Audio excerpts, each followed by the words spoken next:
What is it about anime that attracts Nazis? In this case, it's literally the pedophilia angle. It's that anime has a ton of f***ing lolly shit, and a ton of Nazis are hyper insecure in their masculinity, and they want like a trad wife, or whatever, untainted by feminism, that they can control and manipulate because they have no other experiences.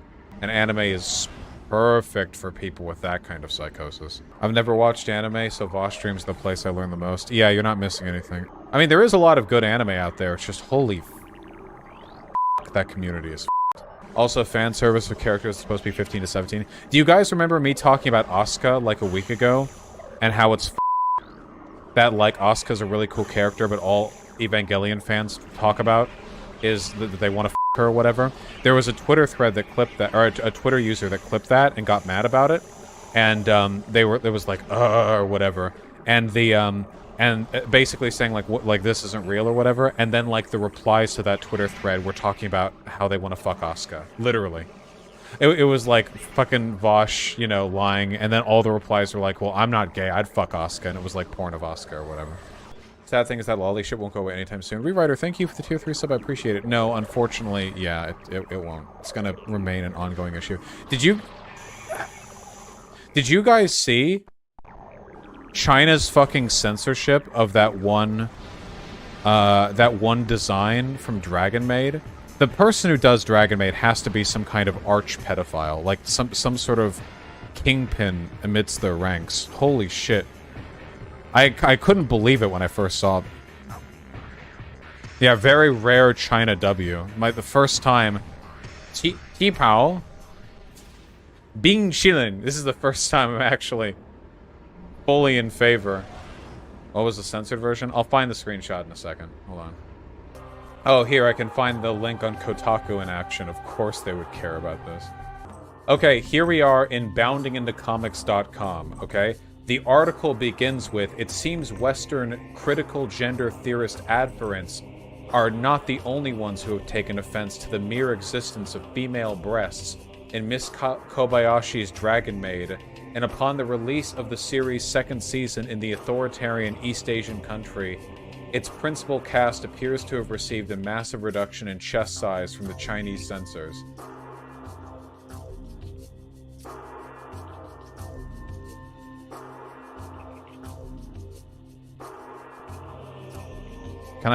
There we go.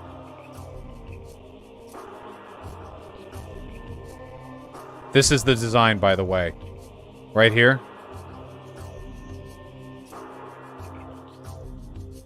They cut down on everyone's breast sizes, but honestly, it's worth it just for... How old is she? Well, she's a dragon, so she's probably 8 trillion years old.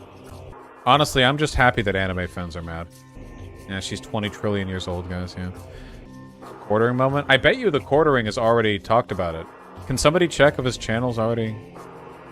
He talked about it a while ago, I assume? Yeah, probably. The quartering has COVID? Ah, interesting. No, Comrade Zola, I remember that. That was a big meme. Ravioli, ravioli, please don't lewd the dragon lolly. Yeah. A common one. Is Western animation as bad? No. Well, Western animation doesn't have the fucking lolly shit problem, that's for sure. Like, at all, basically.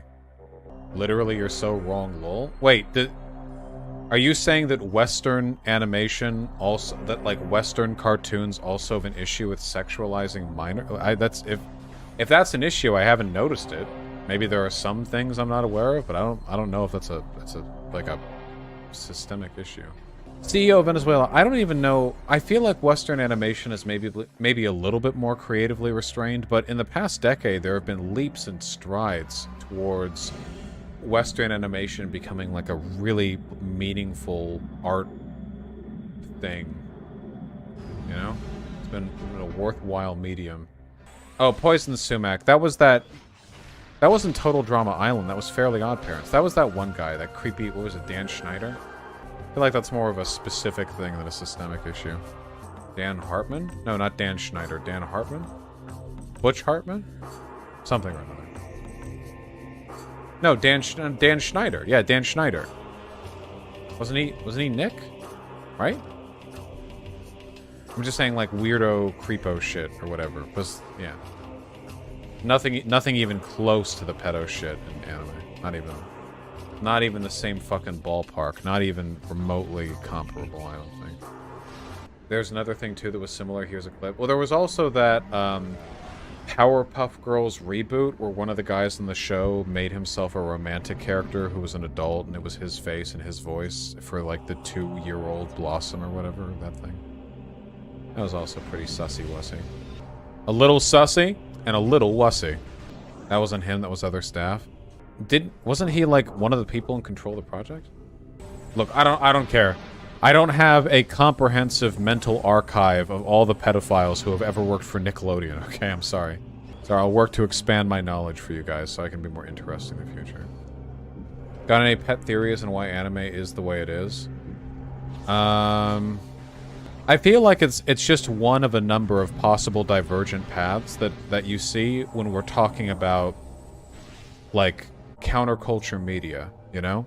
So, for example, in the West, comic books were considered a kid's thing for a long time. Same with animation, you know? Like kid thing, you know, like the old Batman Adam West cartoon kind of dealio, like that kind of vibe, right?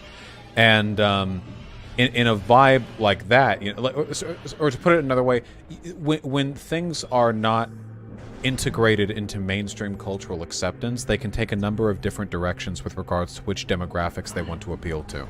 And, like, anime did lean pretty hard into the hikikomori, loser, reject from Japanese society, fuck work culture, fuck everything, you know, angry youth rebel shit, right? The issue is that deliberately making media to appeal to NEETs, you're gonna end up roping in a lot of adjacent bad stuff. And I think in this case now, the issue is, like, I don't think the people who, like, anime or, like, all pedos or whatever, I think the problem is that a lot of anime is funded by Blu-ray sales and merchandise. And the most reliable way of getting money through Blu-ray sales and merchandise is having lolly-lewd shit in your show that you can, you know, sort of make more prominent in the uncensored Blu-ray release, and merchandise, which is of, you know, people who look like 10-year-olds running around half naked. And that's a really reliable way of capturing a niche demographic that is completely unsatisfied by basically all other forms of media. This is one of the reasons why people who like anime are renowned for not knowing about other types of media. That people who are into anime are just into anime, you know? It's not quite like that with video games. Like people who play video games are known to still watch movies and TV shows and stuff, and likewise with movies and TV shows.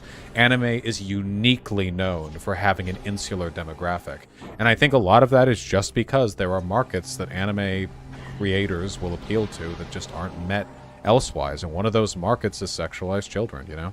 I don't want to banty about it or anything. I legitimately think a ton of, you know, the anime community's predilections are defined by pedophilia. I don't think there's anything super fancy about it. I don't think it's like some edge case, you know, sociological thing. I just think there's pedo shit because they're pedos and they pay for pedo shit, and just, you know, remarkable in its simplicity, really. But that's my personal guess. There's probably a lot of other nuanced stuff, you know, like probably a lot of weird cultural, historical, market-related stuff that plays into it, you know. Also, in Japan, sexuality is very repressed. That's true. I don't want to come off sounding sympathetic here, because let me tell you, there's no one on Earth I'm less sympathetic to than a fucking average anime fan.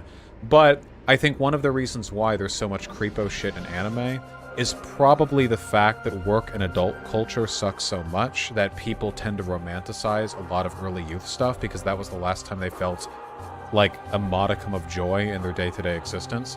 Like work culture is so restrictive that high school is a form of escapism, which is the opposite of here in the West, you know. Here in America, at least, people tend not to romanticize high school as much because people fucking hated high school, you know. And I think high school is even more restrictive in Japan, but work culture there is so bad that to them, high school is like essentially escapism fuel. And I think that leads to them fetishizing a lot of things that are associated with high school, one of which is young girls. Yeah, Americans fetishize college, and college can rule if you you know, handle it the right way. So this isn't meant to be sympathetic, because I don't think this justifies any of it, but I think part of it does sort of come from a sort of cross-pollination, almost, a sort of association with elements of pre-work culture life that, you know, get roped into the fetishization. Do you really agree with censoring art, even if art's disgusting like China, though? Look, if I could make a magical law that would only be like, hey, you can't publish sexualized like cartoon kid stuff or whatever, then I would be in favor of it.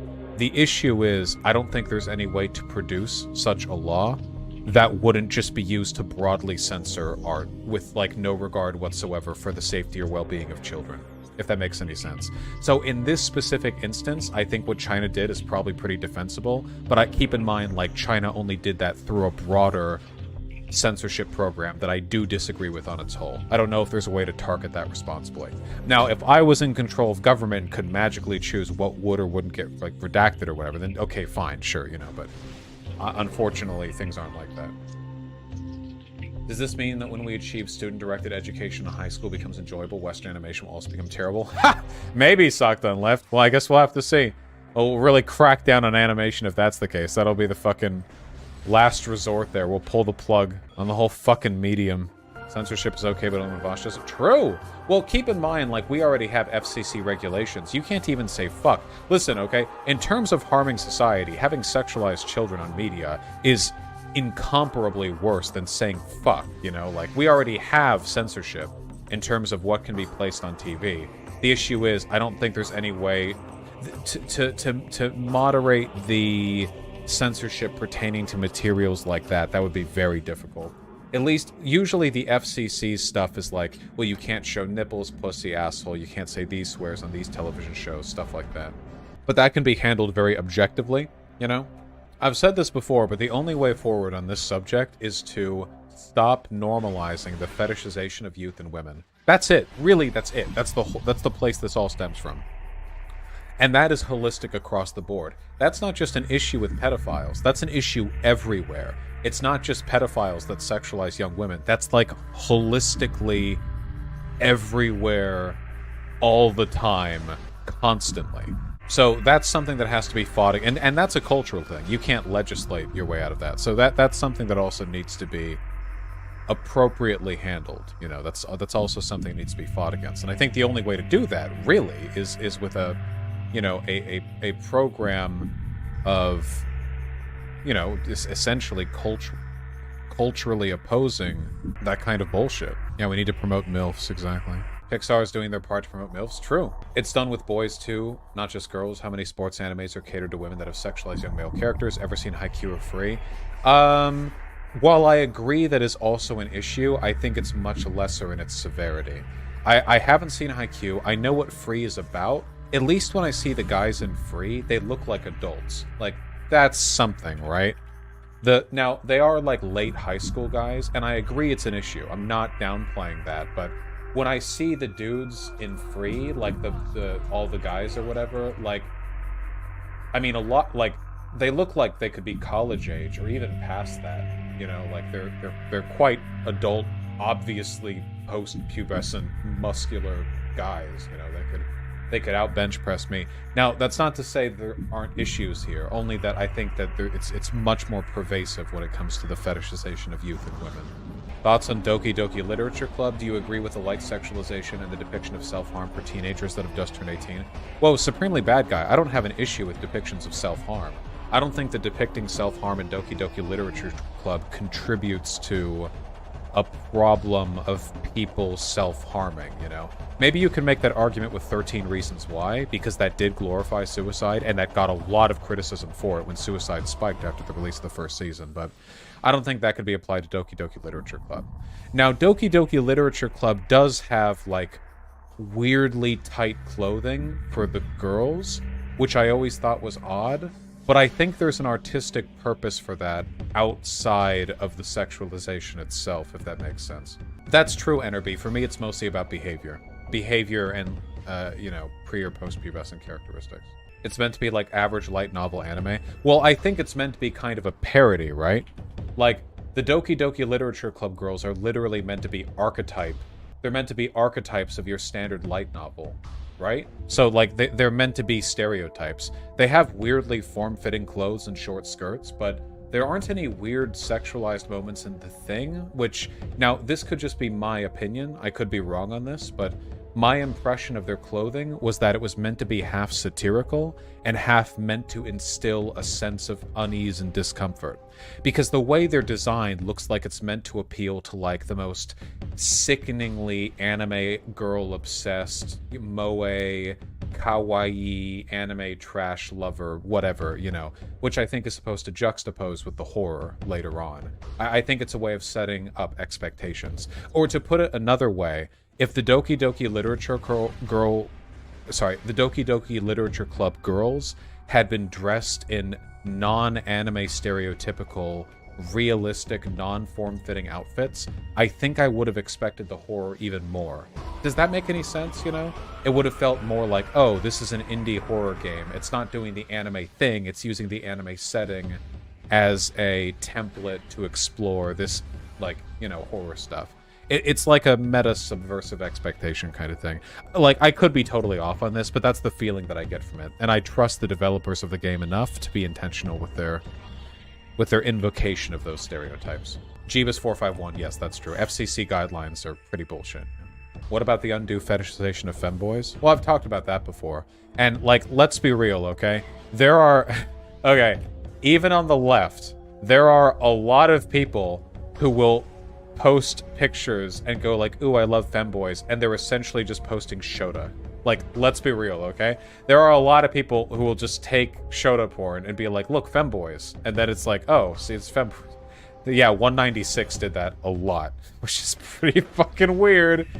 It is a thing that people do. Amore author, what is Shota? Boy version of Lolly.